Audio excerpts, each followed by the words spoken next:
evening, Mayor and councillors. Excuse me. Having grown up in a family with active participants in World War II and World War I take very seriously my obligation to uphold the citizens' right for conscientious protest when needed, to rally and communicate for protection of common goods, including democracy. Whether to effect change or to commemorate events, citizen rallies are an important manifestation of healthy democracies. As a citizen of Guelph for a long time, who has participated in various rallies over the years, I see great problems with the current open-ended wording in this nuisance bylaw. Others will address more specifics. Let me give an example from another time in Guelph. April 4th, 1968, Martin Luther King was assassinated. In general, the Guelph community was shocked. Several people wanted some solidarity of response, so a few citizens organized a gathering in St. George's Square and a solemn walk up through the city to a service at War Memorial Hall. Many people participated. If this had needed an approval process by an unelected person who may not have been sympathetic, this would have been a deterrent to organizing it. And this event was a powerful moment for community engagement around the contentious issues of racial segregation and civil rights.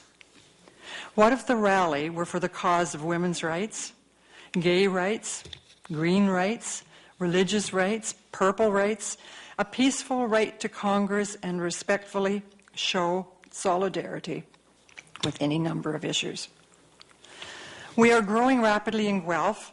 We will include tens of thousands of people in the next few years, people of many differences of color, religion, gender, and culture. We must meld into a peaceful community, respectful of common rights of expression, inclusion, and sharing of our common goods. This melding is made difficult when a bylaw loosely worded can be interpreted variously by someone with the power who may have a hidden prejudice. A year or so ago, a peaceful small rally of Councillor Canadians and others, a small rally, met in the evening outside City Hall in solidarity with other groups across the world. It had to do with climate change and the need for reducing the carbon footprint. In an hour, we talked, sang a couple of songs, and disbanded and went home in the dark. The next day, I received a phone call from our national office of Councillor Canadians in Ottawa to say that City Hall in Guelph had called them to inform them that our chapter had broken the law and would be charged if we did this again. We'd apparently left something at City Hall. This was confusing, so I went to City Hall for the group and was given a single poster that we had forgotten. This was not a poster with a negative message about a contentious issue. We had stuck it on one of the columns for any passerby to know what we were doing.